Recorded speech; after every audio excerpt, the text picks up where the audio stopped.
స్పోర్ట్స్కు పుట్టినిల్లు. ఇక్కడ ఎంతో మంది క్రీడాకారులు ఉన్నతమైన ఆశయంతోటి ముందుకొచ్చి స్పోర్ట్స్లో రాణించి ఈ ప్రాంతంలోనే పీడీలుగా పీఈటీలుగా వివిధ క్రీడలను ప్రోత్సహిస్తూ ప్రధానంగా మహబూబాబాద్ అనగానే గుర్తొచ్చేది బాస్కెట్బాల్ టోర్నమెంట్ అనేది ఉంటే రాష్ట్రంలో కూడా మహబూబాబాద్కు ఒక గొప్ప పేరున్న క్రీడాకారులు ఇక్కడి నుంచి వచ్చారు. ఇక్కడి నుంచే వాలీబాల్ క్రీడాకారుడు అర్జున్ అవార్డు గ్రహీత వెంకటనారాయణ గారు మన మహబూబాబాద్ జిల్లా కేసముద్రం మండలం ఇంతకుముందు ఉండేది ఇనుగుర్తి మండల హెడ్ క్వార్టర్స్, అక్కడి నుంచి వెంకటనారాయణ గారు అర్జున్ అవార్డు గ్రహీత.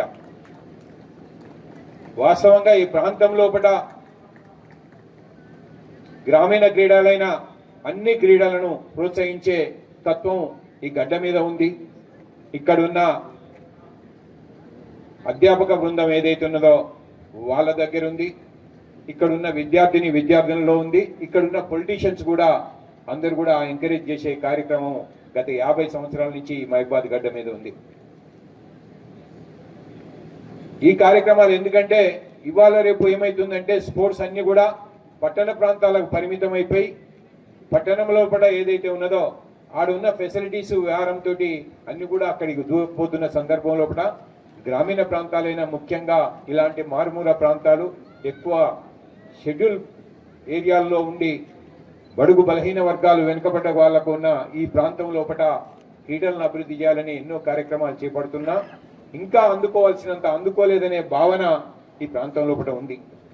దీనికి సంబంధించి ఏదైతే తెలంగాణ రాష్ట్రం ఏర్పడిన తర్వాత 10 సంవత్సరాల తర్వాత ప్రజాప్రభుత్వం అధికారంలోకి వచ్చిన మొదటి రోజు నుంచే గౌరవ ముఖ్యమంత్రి రేవంత్ రెడ్డి గారు ఈ తెలంగాణ లోపల స్పోర్ట్స్ మీద దృష్టి పెట్టిండు. స్పోర్ట్స్కి సంబంధించి దేశంలో ఎక్కడ లేని విధంగా స్పోర్ట్స్కి ఒక యూనివర్సిటీని చేసి ఆ యూనివర్సిటీకి కావాల్సిన సదుపాయాలు కల్పించేసి ఏదైతే ఉన్న స్టేడియంలన్నింటిని కూడా ఇంప్రూవ్ చేసేసి ఈ దేశంలో కూడా ఎప్పుడైనా అవకాశం వచ్చి ఏషియన్ గేమ్స్ కానీ ఒలింపిక్ గేమ్స్ కానీ వరల్డ్ క్లాస్ ఏదైతే టోర్నమెంట్స్ జరిగినప్పుడు దానికి ఈ తెలంగాణ వేదిక కావాలి అనే ఒక ఆలోచనతోటి ఒక దృక్పథంతో పెద్ద ఎత్తున నిధులు వెచ్చించి ముందుకు తీసుకుపోతున్న కార్యక్రమం. ఇవాళ ఏదైతే గచ్చిబౌలి స్టేడియం ఉన్నదో ఆ గచ్చిబౌలి స్టేడియాన్ని భవిష్యత్తులో పట వరల్డ్ క్లాస్ స్టేడియంగా తయారు చేస్తానికి రాబోయే కొద్ది రోజుల్లో పట్టే దానికి పునాది పడబోతున్నది. దాంతోపాటు ఎప్పటి నుంచో మనకు క్రీడలు అనేది ఉంటే హైదరాబాద్ లోపల ఎల్బీ స్టేడియం మనకు గుర్తొస్తుంటది. అట్లాంటి ఎల్బీ స్టేడియాన్ని కూడా రాబోయే రోజుల్లో కూడా వరల్డ్ క్లాస్ స్టేడియంగా అన్ని స్పోర్ట్స్ కు ఈవెంట్స్ కు నడిగడ్డ మీద ఉన్న ఆ స్టేడియాన్ని కూడా అభివృద్ధి చేయాలని చెప్పి 33 జిల్లాలకు హైదరాబాద్ తో పాటు మిగతా 32 జిల్లాలలో కూడా ఈ స్పోర్ట్స్ ని ఎంకరేజ్ చేయాలని ఇవాళ సీఎం కప్ అని చెప్పి పెట్టేసి ఇక్కడ ఉన్న వాళ్ళందరూ కూడా చూస్తున్నారు. కింది నుంచి ఏదైతే ఉన్నదో స్కూల్స్ నుంచి కింద గ్రామీణ ప్రాంతం నుంచి ఏదైతే స్కూల్స్ నుంచి తీసుకొచ్చేసి విద్యార్థులను ఏదైతే భవిష్యత్తుకు సంబంధించి వాళ్ళను ముఖ్యంగా ముందుకు తీసుకుపోవాలని ఒక కార్యక్రమం చేస్తున్నారు. ఇవాళ దాంతో పాటు ఇవాళ స్పోర్ట్స్ పాలసీని పెట్టేసుకొని ఆ స్పోర్ట్స్ పాలసీ అనేది మొదటిసారి తెలంగాణ ప్రభుత్వం మొదటిసారి రేవంత్ రెడ్డి గారి నాయకత్వంలో కూడా ఒక స్పోర్ట్స్ పాలసీని మనం అడాప్ట్ చేసుకున్నాం. ఆ స్పోర్ట్స్ పాలసీకి సంబంధించి నిధులను వెచ్చించి గత సంవత్సరం నుండి ఆ కార్యక్రమాలు చేస్తున్నాం.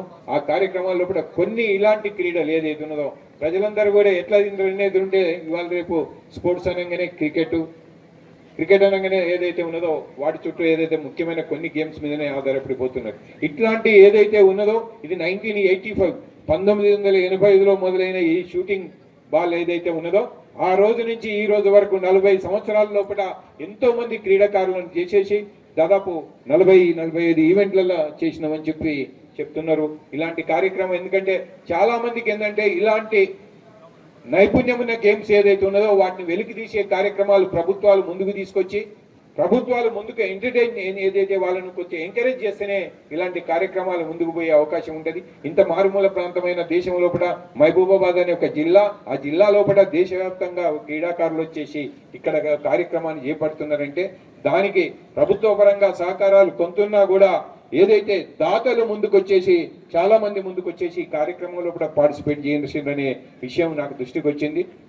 తప్పకుండా క్రీడలను ఎంకరేజ్ చేస్తానికి ప్రభుత్వం ఉన్నది.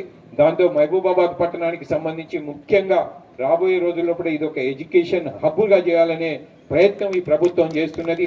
అందులో భాగంగా స్పోర్ట్స్ కు సంబంధించి కూడా ఒక మంచి స్టేడియాన్ని దీన్ని ఏర్పాటు చేయాలని చెప్పి డిగ్రీ కాలేజ్ తోటి కలిపి ఇక్కడ ఒక ఏదైతే మంచి స్టేడియాన్ని ఇండోర్ స్టేడియాన్ని ఈ స్పోర్ట్స్ కు సంబంధించి ఏదైతే హైదరాబాద్ లో ఏ ఫెసిలిటీస్ వచ్చినాయో మనం మహబూబాబాద్ లో కూడా అట్లాంటి ఒక స్టేడియాన్ని మంచి స్టేడియాన్ని నిర్మించాలని మేము ఇక్కడ ప్రజాప్రతినిధులతో అందరితో కలిసి ప్రభుత్వంతో సహకరించే విధంగా మేము ప్రయత్నం చేస్తున్నాం. తప్పకుండా రాబోయే రోజుల్లో కూడా మహబూబాబాద్ ఇంతకన్నా పెద్ద పెద్ద టోర్నమెంట్లకు వేదిక అయ్యే విధంగా ఇక్కడ అలాంటి టోర్నమెంట్లకు కావాల్సిన సౌకర్యాలన్నీ ఉండే విధంగా ఏర్పాటు చేసే దిశగా మేము అందరం కృషి చేద్దామని చెప్పి తెలియజేసుకుంటూ తప్పకుండా మీరు చెప్పినారు ఏదైతే ఉన్నాయో షూటింగ్ బాల్ కి సంబంధించి మీ పెండింగ్ సమస్యలు